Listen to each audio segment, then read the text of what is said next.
Salut à tous, bienvenue sur la chaîne. Aujourd'hui j'avais envie de vous parler d'un coup de cœur que j'ai eu en découvrant ce film de 1980, Humanoids from the Deep, par Peters, une production Roger Corman. Donc voilà, j'avais envie de vous en parler parce qu'il est vraiment très agréable, très surprenant, très osé. Donc j'ai fait un petit montage comme d'habitude. Je vous souhaite un bon visionnage et je vous dis à bientôt.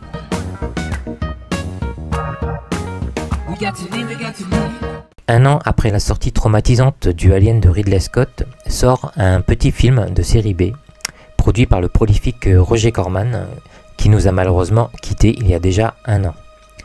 Toujours avide de surfer sur les modes, il avait sorti Piranha de Joe Dante en 1978, répondant à la mouvance lancée par le Jaws, Les Dents de la Mer de Steven Spielberg, qui a cartonné au box-office en 1975. La copie officieuse de Dante a bien marché et a même été qualifiée de meilleur plagiat par le jeune Spielberg, qu'il recontactera par la suite pour des productions de son studio Amblin. Corman propose un scénario de William Martin, largement remanié par ses soins, et le producteur-réalisateur Martin B. Cohen a un Joe Dante pas très emballé à l'idée de repatauger dans l'élément liquide. D'ailleurs, le réalisateur maison ne se bouscule pas au portillon, sachant la difficulté d'un tournage en mer avec des créatures en caoutchouc. C'est la courageuse Barbara Peters qui s'y colle, très active au sein de l'écurie Corman. Après être passée par plusieurs postes, elle a même réalisé Les Diablesses de la moto, une série B féministe entre le film de biker et le Faster Pussycat Kill Kill de Russ Meyer. Elle se jette à l'eau, sans jeu de mots. Corman la prévient, il s'agit d'un film où des créatures tuent des hommes et violent des femmes. Ok, répond la réalisatrice. Elle a déjà probablement sa vision des choses dans son esprit.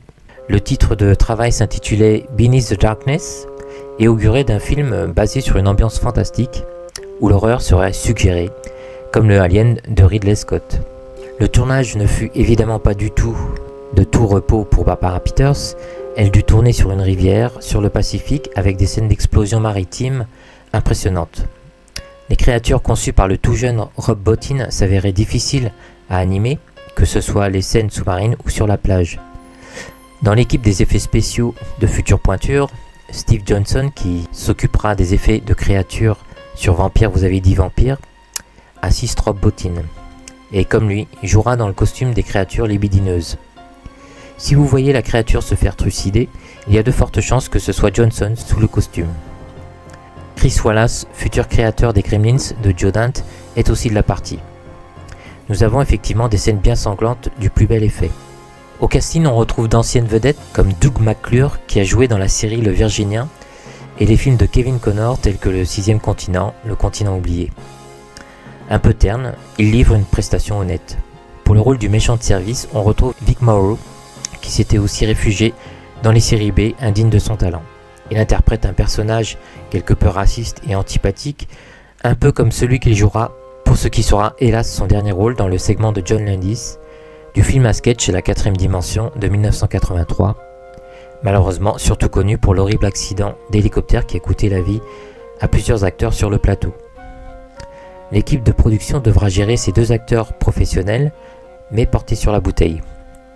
Rob Bottin, très investi, craquera sur le plateau après une effusion tonifiante dont se rappelle avec cocasserie Steve Johnson.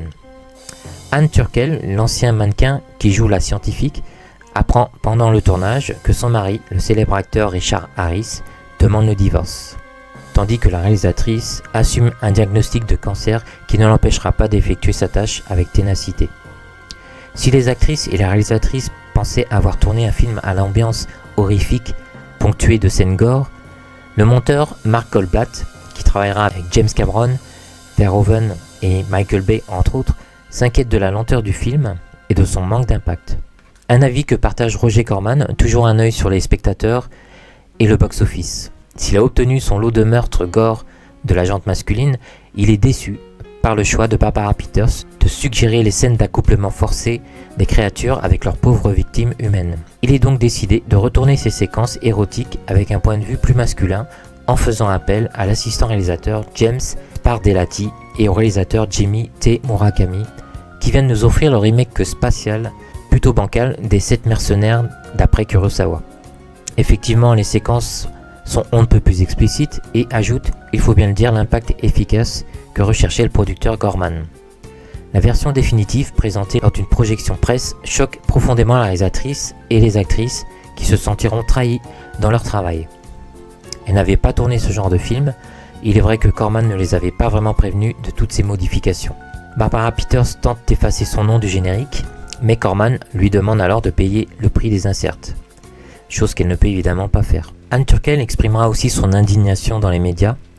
Il ne s'agit plus du film à la Alien à l'ambiance mystérieuse, mais d'une histoire on ne peut plus explicite, même si les créatures conservent leur mystère une bonne partie du film.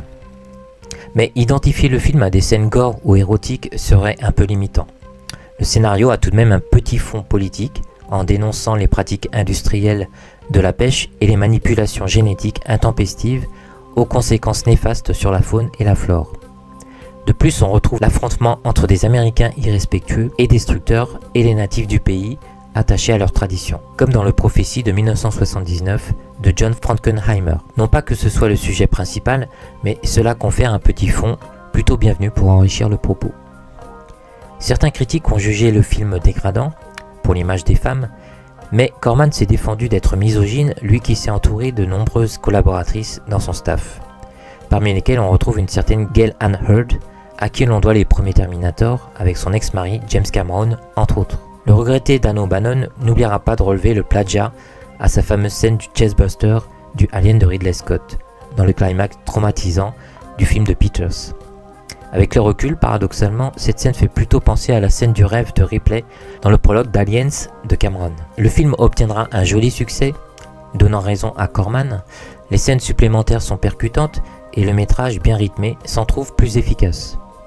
N'oublions pas la BO absolument fantastique du jeune James Horner, qui lorne sans vergogne du côté de Jerry Goldsmith pour Alien ainsi que du Jaws de John Williams. Barbara Peters, suite à ce qu'elle juge comme une trahison, démissionnera mais ne tournera plus de long métrage par la suite. On la retrouvera sur plusieurs séries à la télévision cependant.